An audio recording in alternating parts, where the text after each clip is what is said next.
الحمد للہ وحدہ والصلاة والسلام علی من لا نبی بعدہ اما بعد اعوذ باللہ من الشیطان الرجیم بسم اللہ الرحمن الرحیم ان الذین کفروا سواء علیہم أأنذرتهم ام لم تنذرهم لا یؤمنون ختم اللہ علی قلوبہم وعلی سمعہم وعلی ابصارہم غشاوہ ولہم عذاب عظیم صدق اللہ العظیم۔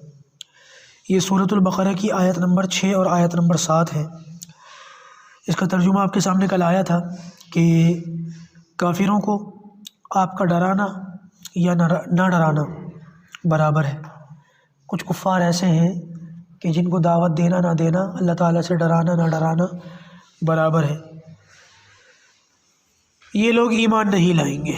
کیوں نہیں لائیں گے؟ ختم اللہ علی قلوبہم، اللہ تعالیٰ نے ان کے دلوں پر، وعلی سمعہم اور ان کے کانوں پر مہر لگا دی ہے، وعلی ابصارہم غشاوہ اور ان کی آنکھوں پر پردہ ہے، ولہم عذاب عظیم اور ان کے لیے بڑا دردناک عذاب ہے، سخت عذاب ہے۔ یہ بات یاد رکھیے گا کہ بہت سے یعنی کہ گناہ گار ایسے ہیں، بلکہ سارے، ایک مسلمان کا یہ عقیدہ ہے کہ جتنے گناہ ہم سے ہوتے ہیں ان کی اصل سزا تو آخرت میں ملے گی، کوئی سا بھی گناہ کیوں نہ ہو۔ کچھ گناہ ایسے ہیں کہ کبھی کبھی اللہ تعالیٰ ان گناہوں کی سزا، کچھ تھوڑی سی سزا دنیا میں بھی دے دیتا ہے، اور ان سزاؤں میں سے ایک بڑی سزا یہ بھی ہے کہ اللہ پاک بندے سے نیکی کی توفیق چھین لیتا ہے اور برائی کا احساس اس کے دل سے ختم ہو جاتا ہے۔ اللہ تعالیٰ اس احساس کو ختم کر دیتے ہیں، پھر وہ اپنی نافرمانی کو نافرمانی نہیں سمجھتا، اپنی کوتاہی کو، اپنے گناہ کو، اپنی برائی کو برائی نہیں سمجھتا، بلکہ اس کے پاس ایک بڑی زوردار دلیل ہوتی ہے اپنے اس گناہ کے اوپر۔ وہ خود کو بھی سیٹسفیکشن دے رہا ہوتا ہے اور دوسرا اگر کوئی اس سے پوچھ لے تو اس کو بھی جواب دے رہا ہے، یہ میں تو اس لیے کر رہا ہوں۔ آپ دیکھیں کہ آج کل ماحول ایسا بنتا جا رہا ہے، بہت سارے لوگ برائی کیوں اختیار کر رہے ہیں، برائی کے راستے پہ کیوں چل رہے ہیں؟ بہت سارے لوگوں کے پاس ریزن صرف یہ کہ میرے ساتھ بھی برا ہوا ہے۔ یہ کوئی لاجک ہے؟ میرے ساتھ غلط ہوا ہے لہذا میں بھی اب غلط بن جاؤں گا۔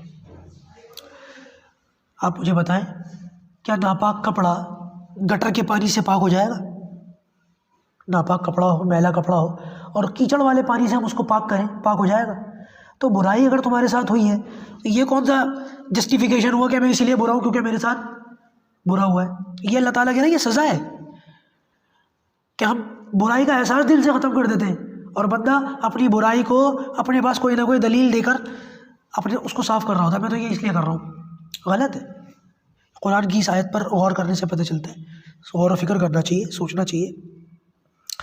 بلکہ علماء نے تو یہاں تک فرمایا کہ بعض مرتبہ گناہوں کی سزا یہ بھی ہوتی ہے کہ بندہ جیسے ہی کوئی گناہ کرتا ہے اس گناہ کی نحوست سے اللہ تعالیٰ اس کو دوسرے گناہ میں ملوث کر دیتے۔ بعض مرتبہ گناہ دوسرے گناہ کو کھینچنے کا سبب بن جاتا ہے۔ یہ بھی اللہ تعالیٰ کی سزا ہے کہ ایک گناہ سے فارغ ہوا نہیں کہ دوسرے گناہ میں پڑ گیا۔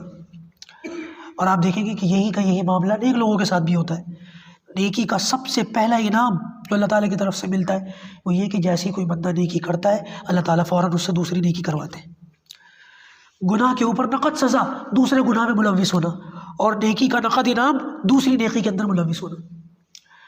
اس لیے علماء نے فرمایا کہ اگر کوئی گناہ ہو جائے، ایک تو ایسا ہو نہیں سکتا، کوئی یہ کہہ نہیں سکتا مجھ سے گناہ نہیں ہوتا، ہو جاتا ہے چھوٹا یا بڑا، لیکن بندے کو جیسے ہی احساس ہو کہ مجھ سے گناہ ہوا ہے تو کام کرے، اور اگر کوشش ممکن ہو تو 3 کام کرے۔ 2 کام تو یہ، سب سے پہلا اس گناہ پر توبہ کرے اور فوراً اس گناہ کا جو فدیہ ہے اس کو ختم کرنے کے لیے ایک نیکی کرے فوراً، چاہے کم سے کم 2 رکعت پڑھے، اور اگر ہو سکے ہاتھ میں اگر کچھ پیسہ ہو تو کچھ صدقہ بھی کرے۔ یہ کام کریں گے، 3 کام آج سے ہم انشاءاللہ کریں گے نا۔ ہم میں سے ہر آدمی اس بات کی، اگر ہم سے کوئی گناہ ہو جائے فوراً توبہ کریں گے اور فوراً نیکی کریں گے، اور اگر طاقت ہوئی تو انشاءاللہ صدقہ بھی کریں گے۔ یہ ہمارے گناہ کو دھو دے گا انشاءاللہ، اور اگر وہ گناہ معاف نہیں بھی ہوا تو وہ نیکی اس کا بدل بن جائے گی اللہ تعالیٰ کے یہاں۔ یہ کوشش کرنی چاہیے۔ اس لیے علماء نے فرمایا کہ حدیث کے اندر بھی آتا ہے کہ جب کوئی بندہ گناہ کرتا ہے تو اس کے دل پر ایک کالا نقطہ لگا دیا جاتا ہے. انسان کا جو دل ہے نا، دل یہ سفید کلر کا ہوتا ہے. آج سائنٹیفکلی بھی اس بات کو پروف کیا گیا ہے. آپ دیکھیں یوٹیوب پر بہت سی ایسی ڈاکیومنٹریز ہیں جہاں پر دل کا کلر دکھایا گیا ہے. یہ بات 1400 سال پہلے اللہ کے رسول نے بتا دی تھی. مومن کا جو دل ہوتا ہے وہ سفید ہوتا ہے. جب کوئی گناہ کرتا ہے تو اس پر فرشتہ ایک کالا نقطہ لگا دیتا ہے.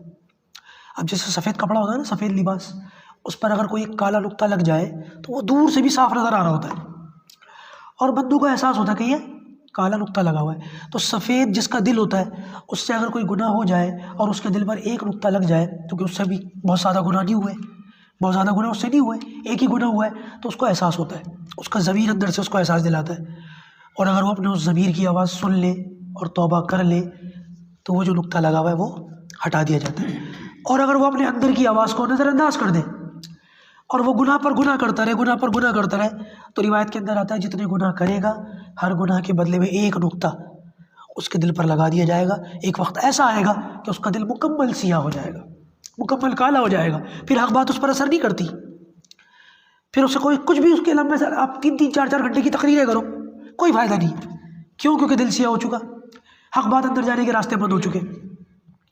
کل میں نے یہ کہا تھا کہ ابھی ترجمے میں بھی آیا کہ اللہ تعالیٰ نے ان کے دلوں پر مہر لگا دی، ان کے کانوں پر مہر لگا دی، اور ان کی آنکھوں پر پردہ ڈال دیا. اب کوئی پوچھے کہ جب اللہ ہی نے مہر لگا دی، اللہ ہی نے پردہ ڈال دیا، تو پھر وہ گناہ کر کے جہنم میں کیوں جائے گا؟